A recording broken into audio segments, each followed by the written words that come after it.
Selamat pagi, apa kabar pemirsa dimanapun Anda berada. Berjumpa lagi dalam program TVR 09 bersama saya Zia Ulbar dan juga rekan saya.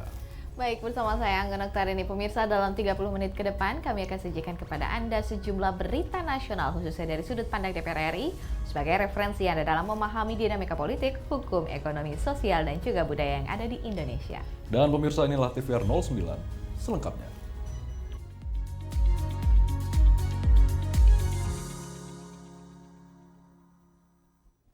Komisi 10 DPR RI berharap Kemenpora tetap dapat memprioritaskan program strategis untuk menjaga prestasi olahraga di kancah internasional, meskipun terdapat efisiensi anggaran.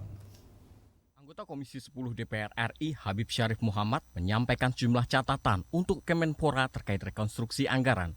Di antaranya, optimalisasi anggaran terhadap target prestasi dalam event olahraga serta program pembinaan kepemudaan. Habib Syarif mengaku prihatin atas pemangkasan anggaran bidang prestasi olahraga yang signifikan.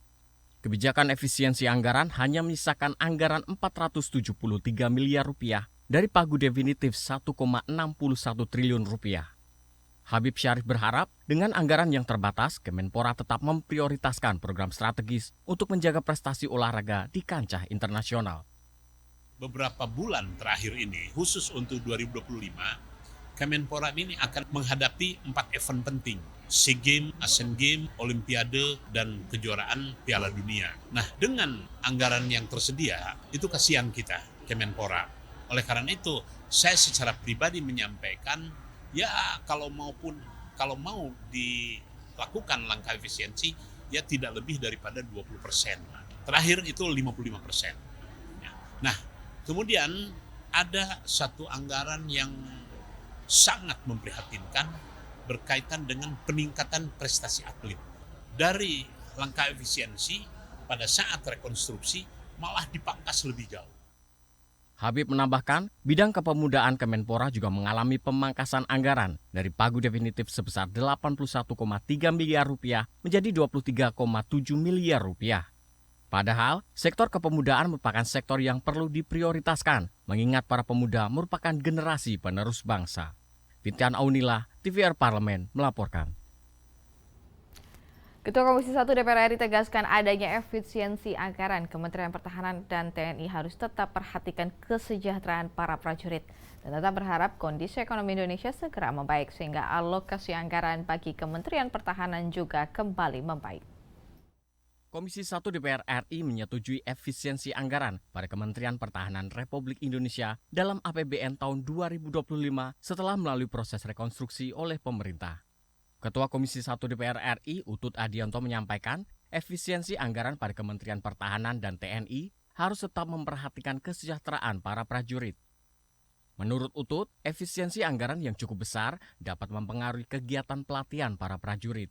Padahal, pelatihan prajurit TNI menjadi unsur yang penting dalam upaya meningkatkan kemampuan yang dimiliki para prajurit TNI. Utut berharap perekonomian Indonesia dapat kembali membaik sehingga alokasi anggaran bagi Kementerian Pertahanan juga kembali membaik. Yang perlu dijaga dari efisiensi itu tidak yang mandatori terpotong, yang wajib, yang kesejahteraan prajurit, yang sekolah, dan sebagainya.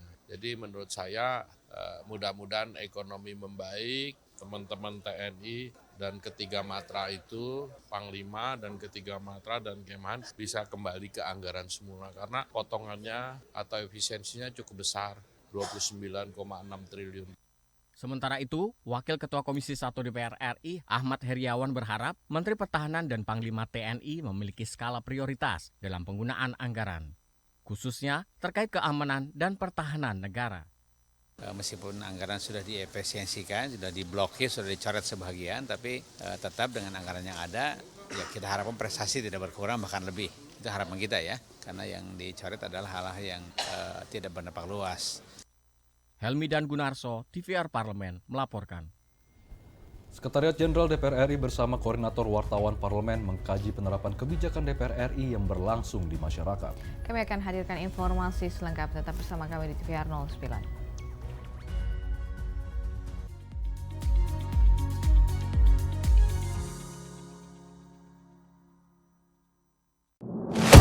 Bapak Ibu ini kan orang-orang pintar setaunya saya di Kemendikbud. Ya, hakim yang memutuskan vonis bebas mereka sakit semua. Kalau memang ada yang terlibat, langsung pecat Pak, langsung beri sanksi. Usulkan.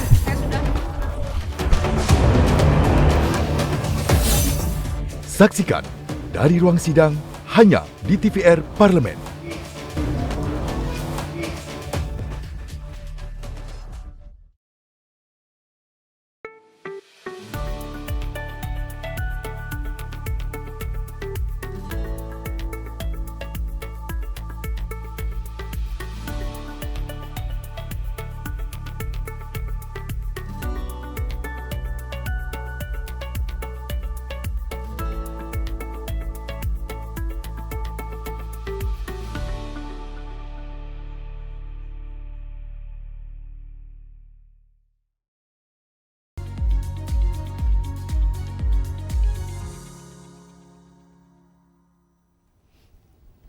Kembali bersama kami di TVR 09. Pemirsa, Sekretaris Jenderal DPR RI menyebutkan bahwa pemberdayaan ekonomi masyarakat melalui pembinaan UMKM merupakan tugas pemerintah pusat, sehingga DPR RI perlu menjalankan tugasnya sebagai fungsi pengawasan.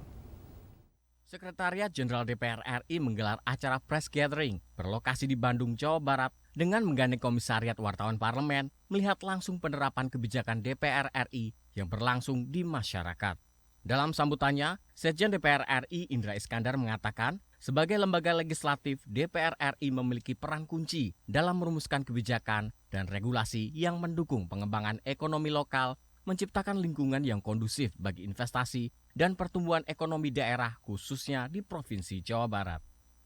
Kita berharap juga nanti teman-teman komisariat wartawan ini atau wartawan-wartawan parlemen ini juga memberikan tulisan-tulisan mengangkat isu-isu berkaitan dengan potensi ekonomi lokal UMKM ini supaya itu juga jadi perhatian semua pihak gitu ya.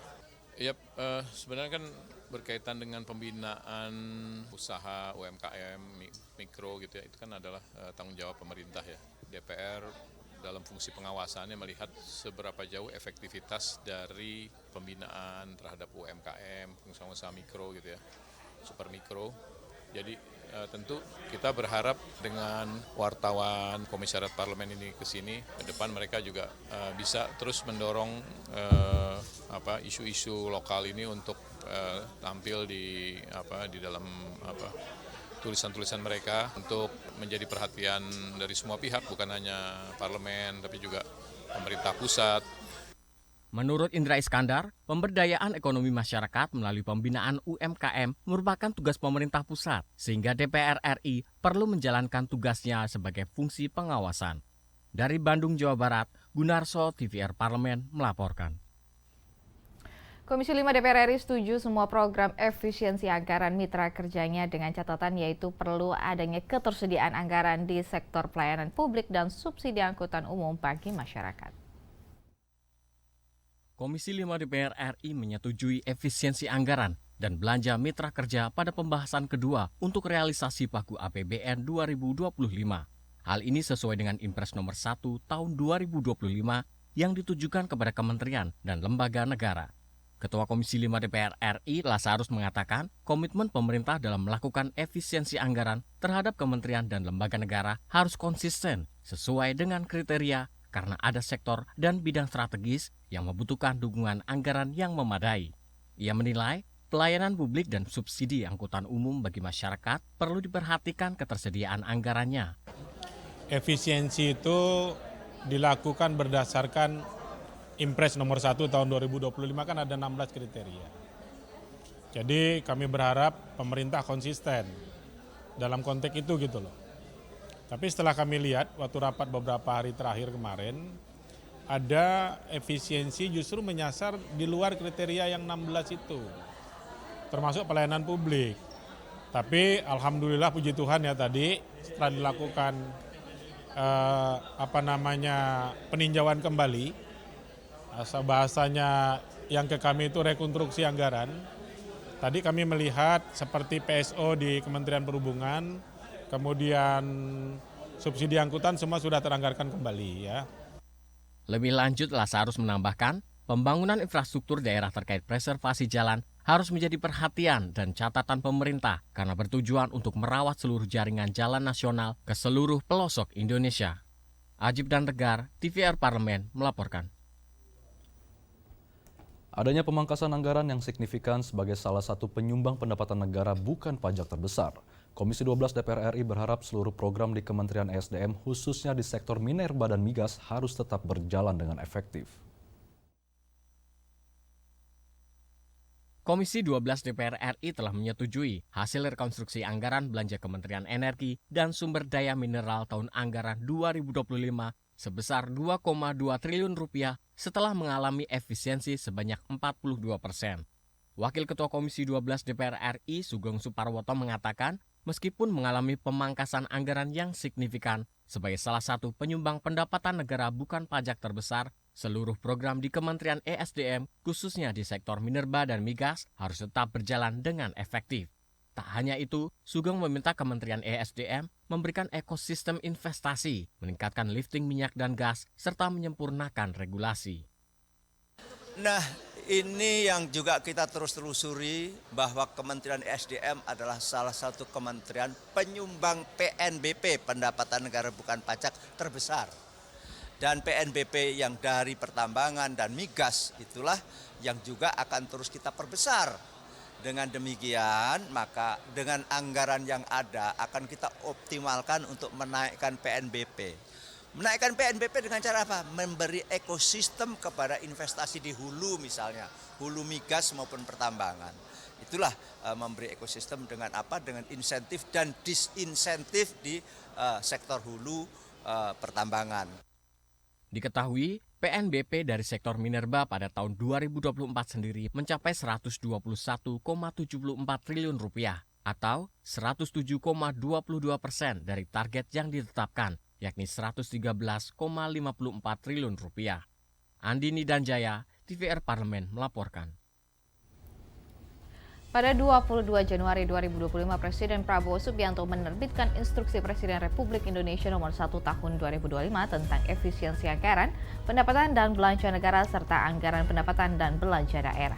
Tidak tanggung-tanggung, Presiden Prabowo bahkan meminta seluruh kementerian, lembaga, dan pemerintah daerah untuk melaksanakan efisiensi anggaran yang cukup signifikan. Pemirsa, informasi selengkapnya akan kami hadirkan usai jeda. Tetap bersama kami di TVR 09.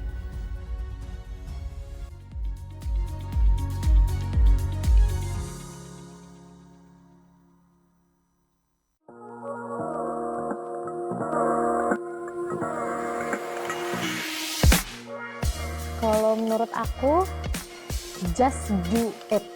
Lakukan aja, jangan takut. Emang dipikir aku nggak takut? Takut, tapi mau gimana? Kita tuh perlu jadi agent of change. Aku yakin nggak semua orang dapat kesempatan seperti aku. Oleh karena itu, aku sangat menyadari privilege aku dan aku plan untuk menggunakan privilege itu sebaik-baiknya.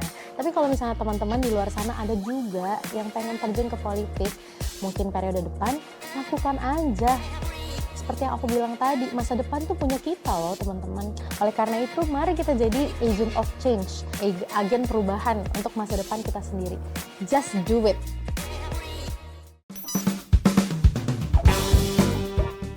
Benar atau tidak, Ketua Umum Partai Gerindra adalah Bapak Prabowo Subianto? Benar. Benar atau tidak, hari Kartini adalah jatuh pada tanggal 22 April? Yang benar? Oke, terakhir ya, benar atau tidak, lambang dari Partai Gerindra adalah gambar kepala burung Garuda? Benar, warna kuning ya. Segera, hanya di TVR Parlemen.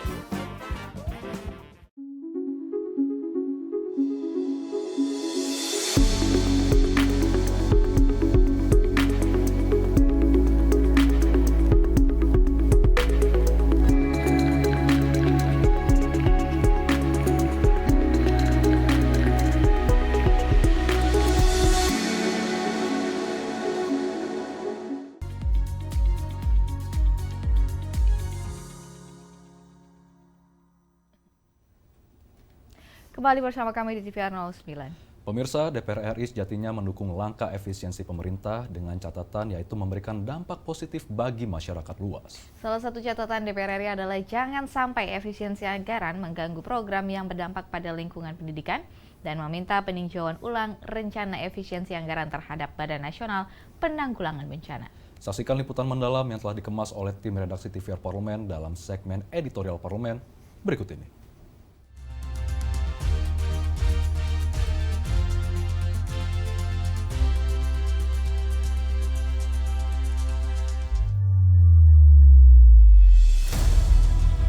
Pada bulan Januari 2025, Presiden Prabowo Subianto menerbitkan Instruksi Presiden Republik Indonesia Nomor 1 Tahun 2025, yaitu tentang efisiensi anggaran pendapatan dan belanja negara atau APBN, serta anggaran pendapatan dan belanja daerah atau APBD. Tidak tanggung-tanggung, Presiden Prabowo bahkan meminta seluruh kementerian, lembaga, dan pemerintah daerah untuk melaksanakan efisiensi anggaran yang cukup signifikan. Bahkan, pos anggaran alat tulis kantor harus dikurangi hingga 90%. Total ada 16 pos belanja negara yang mendapat penghematan. Angka penghematannya bervariasi dari 10% hingga 90%. Pemangkasan anggaran ini diterapkan untuk 10 kementerian dan lembaga pemerintah. Beberapa di antaranya adalah Kementerian Keuangan, Kementerian Kesehatan, Kementerian Pekerjaan Umum, hingga Kementerian Pertanian. Dampaknya, sejumlah kementerian lembaga harus melakukan penyesuaian belanja operasional, seperti memperbanyak work from anywhere atau WFA, mengurangi perjalanan dinas, efisiensi pemakaian listrik serta alat tulis kantor, dan menghilangkan operasional penjemputan pegawai. Itulah mahar yang perlu ditebus pemerintah untuk meraih target efisiensi anggaran hingga 306 triliun rupiah. Dewan Perwakilan Rakyat atau DPR RI sejatinya mendukung langkah efisiensi pemerintah, dengan catatan efisiensi itu berdampak positif bagi masyarakat luas.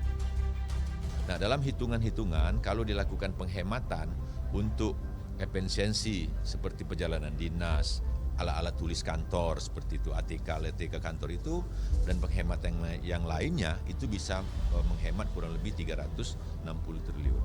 Yang tidak berdampak sama masyarakat itu harusnya dikurangi. Begitu juga yang saya lihat ya, untuk pembangunan ATK, alat-alat yang ada di kementerian itu kan cukup besar, itu bisa efisiensi. Sewa kendaraan bisa efisien, banyak yang bisa diefisiensikan. Itu performa ini harus ukurannya jelas. Performa bagi kementerian itu sejauh mana dia astacita dan juga melayani masyarakat. Terkait efisiensi anggaran, DPR RI juga menekankan kepada pemerintah untuk menjaga keberlangsungan program yang berdampak pada lingkup pendidikan. Pelayanan maupun bantuan terkait pendidikan tidak boleh terganggu. Aspirasi dari para anggota, hak-hak para guru ini tetap menjadi prioritas. Yang kedua, hak-hak anak didik yang selama ini mendapatkan KIP, PIP, BOS dan lain-lain itu tetap menjadi perhatian. Efisiensi ini tidak mengurangi layanan. Tentu itu tidak mudah karena memang anggarannya berkurang. Nah, termasuk kemudian di Komisi 10 misalnya di pendidikan yang terkoreksi 8 ditambah 22 triliun kurang lebih sekitar 32 triliun lah. Kami sudah nyampaikan ke Kementerian Dikdasmen maupun ke Kemendikbudristek bahwa itu jangan sampai mengganggu pelayan publik terkait kebutuhan dasar. Misal bantuan sekolah, PIP, KIP untuk yang kuliah, sarana prasarana, peningkatan kompetensi guru. Itu tidak boleh, dikurangi Rp1 pun tidak boleh terkurang. Karena apa? Karena ini menyangkut bagaimana kita memastikan pelayanan pendidikan itu tidak turun. Di tengah potensi cuaca ekstrim dan bencana alam, pemerintah diminta untuk meninjau kembali efisiensi anggaran terhadap Badan Nasional Penanggulangan Bencana atau BNPB. Pemangkasan anggaran dikhawatirkan dapat mengurangi kemampuan penanganan bencana, mulai dari pemberian bantuan, mitigasi, hingga sistem peringatan dini di berbagai daerah. Padahal, BNPB mencatat jumlah bencana di Indonesia terus meningkat hingga 2.000 kasus pada tahun 2024. Dari anggaran yang telah kita tetapkan sekitar 1.427 miliar itu, dengan pemangkasan ini itu hanya nyisa sekitar 620 miliar. Sesuatu yang sangat tidak rasional untuk lalu BNPB bisa optimal mengatasi bencana. Penghematan anggaran atau mengurangi pembelanjaan yang tidak perlu pada dasarnya merupakan hal positif. Artinya, anggaran yang dihemat dapat dialokasikan untuk urusan strategis dan lebih krusial, utamanya program yang bersentuhan langsung dengan kepentingan rakyat.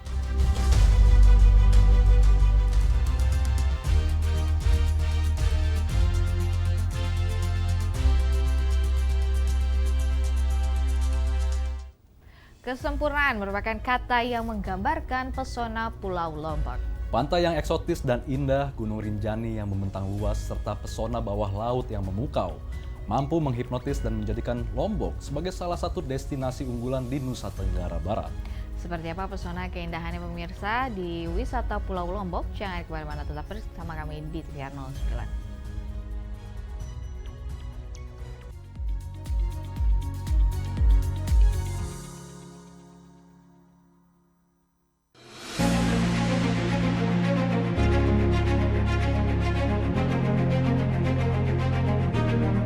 Pagar laut sepanjang 30,16 km ini tentu bukan proyek semalam. Ada sertifikat di atas laut. Kok bisa? Dikatakan karena abrasi, maka nggak ada daratnya loh. Kalau tanahnya sudah musnah, maka sertifikatnya nggak berlaku harusnya. Kenapa baru justru tunggu viral, baru diusut? Artinya kan bagi pemerintahan pada waktu itu tidak dianggap masalah. Bahkan justru kan kemudian keluar PSN. Bangun tidur bikin PSN, habis ngopi-ngopi bikin PSN. Harus dievaluasi. Bapak udah ngantongin namanya belum? Tidak salah kalau berasumsi ini ada kaitannya dengan PIK 2. Mereka lah yang paling berkepentingan. Kalau mau merusak satu negara, rusak saja hukumnya. Itu negara pasti hancur babak belur. Buang aja ke laut tuh semua undang-undang pokok agraria, undang-undang hukum pidana. Suka-suka lu aja di situ. Sabtu kemarin gedung Kementerian ATR BPN terbakar nih Pak. Turut berduka cita karena harta negara terbakar. Tapi juga turut bercuriga kenapa lagi rame-rame terbakar. Hanya di TVR Parlemen.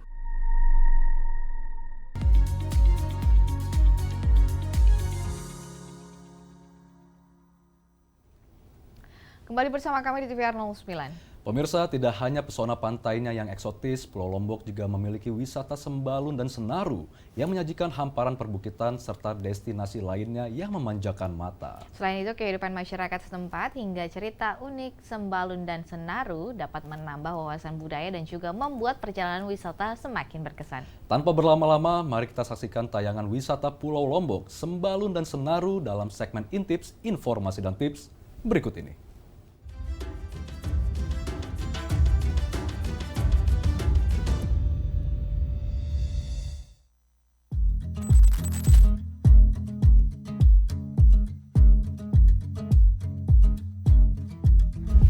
Pemirsa TVR Parlemen, dengan pantai-pantai nan mempesona, Gunung Rinjani yang indah serta pemandangan bawah laut yang spektakuler, membuat Pulau Lombok di Nusa Tenggara Barat akan memanjakan mata Anda.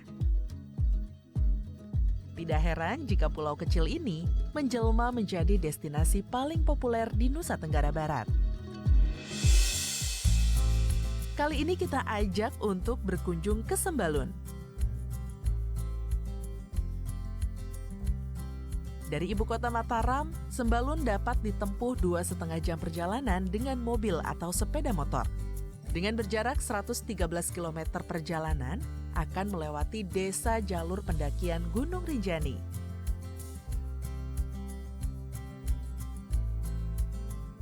Letusan abu vulkanik itu melahirkan tanah subur bagi penduduk Sembalun sebagai lahan pertanian dan hortikultura seperti budidaya bunga, kubis, cabai, kol, sawi, dan kentang. Penduduk juga tetap melestarikan kebiasaan leluhur menanam padi beras merah. Ketika musim tanam petik tiba, area tanam komoditas itu menjadi sasaran kunjungan wisatawan.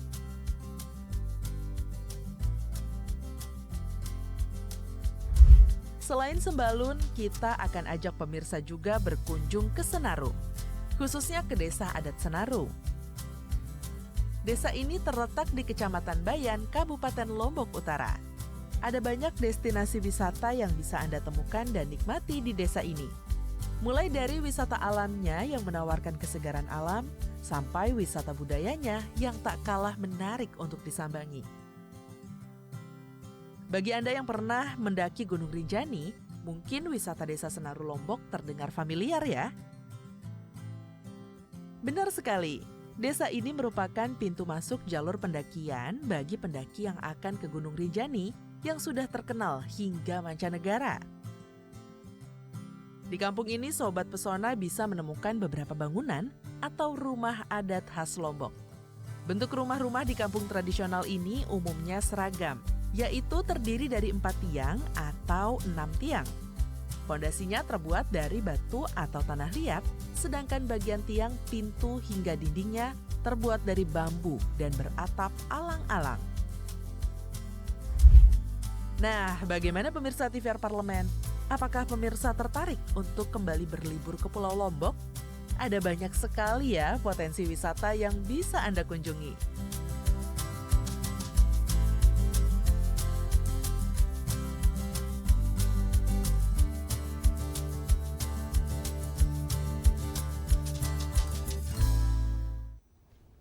Pemirsa, di penghujung acara kami informasikan kepada Anda sejumlah agenda DPR RI pada hari Rabu 19 Februari 2024. Pada pukul 10 waktu Indonesia Barat terdapat rapat dengar pendapat umum atau Panja Komisi 8 DPR RI dengan Ketua Majelis Umat Islam dan para Ketua Umum Organisasi Masyarakat Islam guna membahas pengaturan perubahan Undang-Undang Nomor 8 Tahun 2019 tentang penyelenggaraan haji dan umroh. Sedangkan pada pukul 1 siang nanti terdapat rapat dengar pendapat umum Komisi 12 DPR RI dengan Ketua Perkumpulan Program Studi Lingkungan guna membahas permasalahan sampah yang mencapai titik kritis yang berdampak terhadap kesehatan masyarakat, ekosistem, dan juga perubahan iklim. Dan sejumlah agenda serta program DPR lainnya masih dapat Anda saksikan secara langsung di TVR Parlemen melalui kanal utama, kanal komisi, dan kanal alat kelengkapan Dewan lainnya yang dapat Anda akses di tvrparlemen.dpr.go.id. Baik pemirsa TVR Parlemen, demikianlah TVR 09 edisi pagi hari ini. Saya dan segenap kru TVR Parlemen yang bertugas mengucapkan terima kasih telah menyaksikan TVR 09 hari ini. Saya Angga Noktarini dan juga dengan Saya Zia Ulbar, sampai jumpa di TVR 09 selanjutnya. TVR Parlemen, referensi Indonesia.